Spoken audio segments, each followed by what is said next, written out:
ধনকে দেখলু তুই ননিস না, মনকে চিনলু না, সোনাকে চিনলু, বানাকে চিনলু, মনুষ্য চিনলু না। তো প্রিয় দর্শক বন্ধু, এখন এই মুহূর্তে এই গানটি তুলকালাম করে দিচ্ছে পশ্চিমবঙ্গে।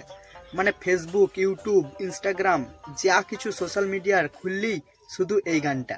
ধনকে দেখলু তুই ননিস না, মনকে চিনলু না, সোনাকে চিনলু, বানাকে চিনলু, মনুষ্য চিনলু না। তো বন্ধুরা, তোমরা কি এটা জানো যে এই গানটি পশ্চিমবঙ্গে ব্যান্ড করে দেওয়া হলো? কেন ব্যান্ড করা হলো, কিসের জন্য বন্ধ করা হলো, সেইটার বিষয়ে বিস্তারিত জানবো। তো জানতে হলে সম্পূর্ণ ভিডিওটা দেখতে হবে। ধনকে দেখলু তুই ননিস না, মনকে চিনলু না। তো বন্ধুরা, তো বলছি যে কেন ব্যান্ড করা হলো সেটা এবার বলি। এই গানটি পশ্চিমবঙ্গে একটি যুবক শুনছিল, তো সে অনেক শোনার পর সে এই গানটার পুরো মানে খুঁজে পেল না। সে তার বন্ধুদের কাছে গিয়ে জিজ্ঞেস করলো যে এই গানটার আসল মানেটা কি। তো তার বন্ধুদের মধ্যে কেউ বলছে যে এই গানটার মধ্যে একটা সাংস্কৃতিক বার্তা দিতে চাইছে, কেউ বলছে যে না, এই গানটার মধ্যে একটি নোংরা ভার্সন বলতে চাইছে ছেলেদের নামে, এরকম অনেক কিছু বলছে। তাই সে খুঁজে পাচ্ছিল না।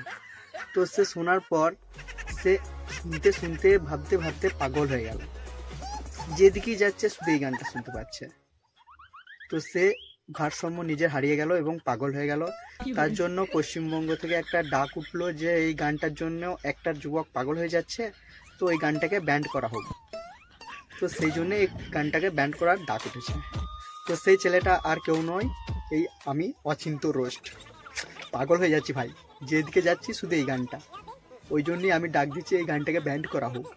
পাগল হয়ে যাচ্ছি শুধু একই গান। ধনকে দেখলু তুই ননিস না, মনকে চিনলু না।